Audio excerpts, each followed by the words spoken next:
2017ರಲ್ಲಿ ಮಲಯಾಳಂ ನಟಿಯ ಅಪಹರಣ ಮತ್ತು ಲೈಂಗಿಕ ದೌರ್ಜನ್ಯ ಪ್ರಕರಣದಲ್ಲಿ ಆರೋಪಿಯಾಗಿದ್ದ ನಟ ದಿಲೀಪ್ ಅವರನ್ನ ಕೇರಳ ನ್ಯಾಯಾಲಯ ನಿರ್ದೋಷಿ ಎಂದು ಘೋಷಿಸಿದೆ. ಇಂದು ಆ ಕೇಸನ್ನ ಖುಲಾಸೆಗೊಳಿಸಲಾಗಿದೆ. ಅವರ ವಿರುದ್ಧದ ಆರೋಪಗಳನ್ನು ಸಾಬೀತುಪಡಿಸಲು ಪ್ರಾಸಿಕ್ಯೂಷನ್ ವಿಫಲವಾದ ಕಾರಣ ಈ ತೀರ್ಪು ಬಂದಿದೆ. ಪ್ರಾಸಿಕ್ಯೂಷನ್ ದಿಲೀಪ್ ಈ ದಾಳಿಯನ್ನ ಆಯೋಜಿಸಿದ್ರು, ಇದು ಕ್ರಿಮಿನಲ್ ಪಿತೂರಿಯ ಭಾಗ ಎಂದು ವಾದಿಸಿತ್ತು. ಅವರ ಮೇಲೆ ಸಾಕ್ಷ್ಯ ನಾಶಪಡಿಸುವ ಆರೋಪ ಕೂಡ ಮಾಡಲಾಗಿತ್ತು. ಆದರೆ ನ್ಯಾಯಾಲಯದಲ್ಲಿ ಈ ಆರೋಪಿಗಳಿಗೆ ಬೇಕಾದ ದೃಢವಾದ ಸಾಕ್ಷ್ಯಗಳ ಕೊರತೆಯಿಂದ ನಟ ದಿಲೀಪ್ ಕೇಸ್ ಖುಲಾಸೆಗೊಂಡಿದೆ. ಇಲ್ಲಿ ತಪ್ಪಿತಸ್ಥರು ಯಾರು? ಒಟ್ಟು 12 ಆರೋಪಿಗಳ ಪೈಕಿ 6 ಮಂದಿ ಅತ್ಯಾಚಾರ ಮತ್ತು ಪಿತೂರಿ ಪ್ರಕರಣದಲ್ಲಿ ತಪ್ಪಿತಸ್ಥರೆಂದು ತೀರ್ಪು ಬಂದಿದೆ.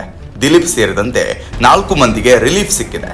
Sunil NS, Pulsar Suni, Martin Anthony, Manikandan B, Vijesh VP, Salim H, Pradeep, Charlie Thomas, Sanil Kumar, Sharath ಬಗ್ಗೆ ತನಿಖೆ ನಡೆಯುತ್ತಿದೆ. ತೀರ್ಪಿನ ನಂತರ ದಿಲೀಪ್ ಪ್ರತಿಕ್ರಿಯೆ ಹೀಗಿತ್ತು: ಇದು ನನ್ನ ವಿರುದ್ಧದ ಪಿತೂರಿ. ನನಗೆ ಸಹಾಯ ಮಾಡಿದ ವಕೀಲರು ಮತ್ತು ಎಲ್ಲರಿಗೂ ನಾನು ಧನ್ಯವಾದವನ್ನ ಹೇಳ್ತೇನೆ ಎಂದು ನ್ಯಾಯಾಲಯದಲ್ಲಿ ಹಾಜರಾಗಿದ್ದ ದಿಲೀಪ್ ಹೇಳಿದ್ರು. ಈ ತೀರ್ಪು ಫೆಬ್ರವರಿ 2017ರಲ್ಲಿ ನಡೆದ ಭೀಕರ ಘಟನೆಯ ನಂತರ ಪ್ರಾರಂಭವಾದ 8 ವರ್ಷಗಳ ಕಾನೂನು ಹೋರಾಟಕ್ಕೆ ದೊಡ್ಡ ಅಂತ್ಯ ನೀಡಿದೆ. ಹೌದು, ಮಲಯಾಳಂ ಹಾಗೂ ತಮಿಳು ಚಿತ್ರರಂಗದಲ್ಲಿ ಕೆಲಸ ಮಾಡ್ತಿದ್ದ ನಟಿಯನ್ನ ಫೆಬ್ರವರಿ 17, 2017ರಂದು ಒಬ್ಬರು ಕಾರ್ನಲ್ಲಿ ಅಪಹರಿಸಿ ಸುಮಾರು 2 ಗಂಟೆಗಳ ಕಾಲ ಲೈಂಗಿಕ ದೌರ್ಜನ್ಯ ಮಾಡಿ ಆರೋಪಿಗಳು ಪರಾರಿಯಾಗಿದ್ರು. ಈ ಪ್ರಕರಣ ರಾಷ್ಟ್ರ ಮಟ್ಟದಲ್ಲಿ ಆಕ್ರೋಶದ ಅಲೆಯನ್ನ ಎಬ್ಬಿಸಿತ್ತು. ಬದುಕುಳಿದ ನಟಿಯ ಧೈರ್ಯ ಹಾಗೂ ನ್ಯಾಯಕ್ಕಾಗಿ ಹೋರಾಟ ದೇಶದಾದ್ಯಂತ ಪ್ರಶಂಸೆಗೆ ಪಾತ್ರವಾಗಿತ್ತು.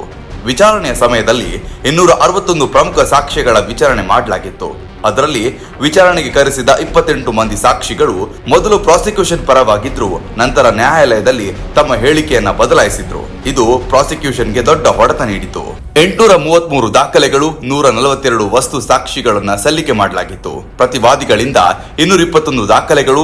ಸಾಕ್ಷಿ ವಿಚಾರಣೆ ಮಾತ್ರವಲ್ಲದೆ 438 ದಿನಗಳ ಕಾಲ ಮುಂದುವರೆದಿತ್ತು. ಈ ಒಂದು ಸಮಯದಲ್ಲಿ 2 ವಿಶೇಷ ಅಭಿಯೋಜಕರು ರಾಜೀನಾಮೆಯನ್ನ ನೀಡಿದ್ರು. ಈ ಪ್ರಕರಣವು ಕೇರಳದ ಅಪರಾಧ ತನಿಖೆ, ನ್ಯಾಯಾಂಗ ಪ್ರಕ್ರಿಯೆ ಮತ್ತು ಸಿನಿ ಜಗತ್ತಿನ ಒಳಗಿನ ರಾಜಕೀಯದ ಮುಖವನ್ನ ದೇಶದ ಮುಂದೆ ತೆರೆದಿಟ್ಟಿತ್ತು.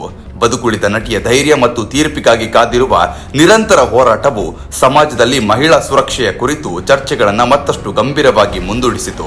2017ರಲ್ಲಿ ಮಲಯಾಳಂ ನಟಿಯ ಅಪಹರಣ ಮತ್ತು ಲೈಂಗಿಕ ದೌರ್ಜನ್ಯ ಪ್ರಕರಣದಲ್ಲಿ ಆರೋಪಿಯಾಗಿದ್ದ ನಟ ದಿಲೀಪ್ ಅವರನ್ನ ಕೇರಳ ನ್ಯಾಯಾಲಯ ನಿರ್ದೋಷಿ ಅಂತ ಹೇಳಿರೋದು ಅವರು ತಪ್ಪು ಮಾಡಿಲ್ಲ ಎಂಬುದನ್ನ ಕೂಡ ಕೋರ್ಟ್ ಸಾಬೀತು ಮಾಡಿದೆ. ಈ ವಿಚಾರ ಕೇಳಿದ ಅಭಿಮಾನಿಗಳು ಅವರ ಮನೆ ಮುಂದೆ ಹಬ್ಬವನ್ನೇ ಆಚರಿಸುತ್ತಿದ್ದಾರೆ. ಅಭಿಮಾನಿಗಳಂತೂ ದಿಲೀಪ್ ಅವರನ್ನ ಸುತ್ತು ಬರೆದು ಕೇಕೆಯನ್ನ ಹಾಕ್ತಿದ್ದಾರೆ. ಬನ್ನಿ ಆ ದೃಶ್ಯಗಳನ್ನ ನೋಡೋಣ.